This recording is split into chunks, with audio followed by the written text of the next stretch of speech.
বন্ধুরা, ডিম খায়া ডিমের খোসা ফেলে দেবেন না, সব জমি রেখে একদিন রোদে শুকাবেন। তারপর একটা পেপার নিয়ে একটা ব্লেন্ডারে কিছুটা দিয়ে এই খোসাগুলোকে গুঁড়া করে নেবেন।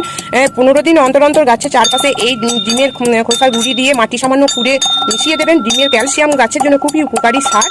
তবে ডিম ভাঙার পর বন্ধুরা খোসাটা একটু জলেতে ধুয়ে নেবেন, এতে পোকামাকড় আসার সম্ভাবনা থাকে না। আর রোদে শুকিয়ে নিলে সহজে গুঁড়া করাও যায়। যাদের এটা করতে কষ্ট লাগবে তারা বন্ধুরা একটা বোতলের মধ্যে কিছুটা পরিমাণ এই ডিমের খোসা নিয়ে সেটা জলে ভিজিয়ে আপনারা সেটা গাছে প্রয়োগ করতে পারেন। বোতলের ঢাকনাটাতে একটা ছিদ্র করে নেবেন, পরদিন জলটা গাছে ব্যবহার করে আবার বোতলে জল ভরে রাখবেন। কিছুদিন পর পর এই নতুন ডিমের খোসা বোতলে দিয়ে দেবেন। এইভাবে ডিমের খোসার জলটা গাছের সার হিসাবে বেশ উপকার। আমি এইভাবেও দিয়ে দিই। আপনারা অবশ্যই এই ডিমের খোসা ফেলে না দিয়ে গাছের জন্য একটা উৎকৃষ্ট সার হিসাবে ব্যবহার করুন।